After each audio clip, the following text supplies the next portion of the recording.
Let me be clear. UAP are real.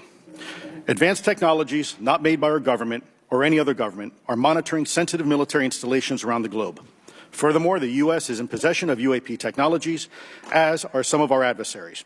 I believe we are in the midst of a multi-decade secretive arms race, one funded by misallocated taxpayer dollars and hidden from our elected representatives and oversight bodies. For many years, I was entrusted with protecting some of our nation's most sensitive programs. In my last position, I managed a special access program on behalf of the White House and the National Security Council. As such, I appreciate the need to protect certain sensitive intelligence and military information. I consider my oath to protect secrets as sacred, and I will always put the safety of the American people first. With that said, I also understand the consequences of excessive secrecy and stovepiping. Nowhere was this more apparent than in the aftermath of 9/11, which many of us remember all too well. I believe that America's greatness depends on three elements.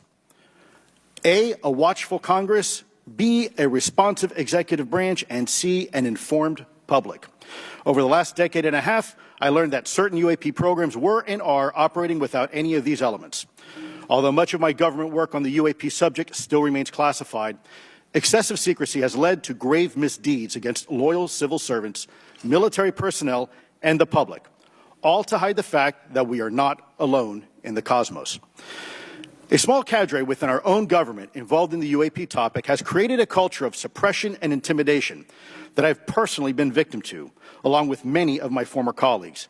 This includes unwarranted criminal investigations, harassment, and efforts to destroy one's credibility. Most Americans would be shocked to learn that the Pentagon's very own Public Affairs Office openly employs a professional psychological operations officer as the singular point of contact for any UAP-related inquiries from citizens and the media. This is unacceptable.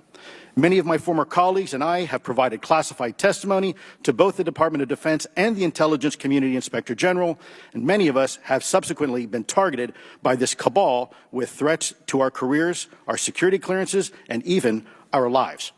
This is not hyperbole, but a genuine fact, and this is wrong.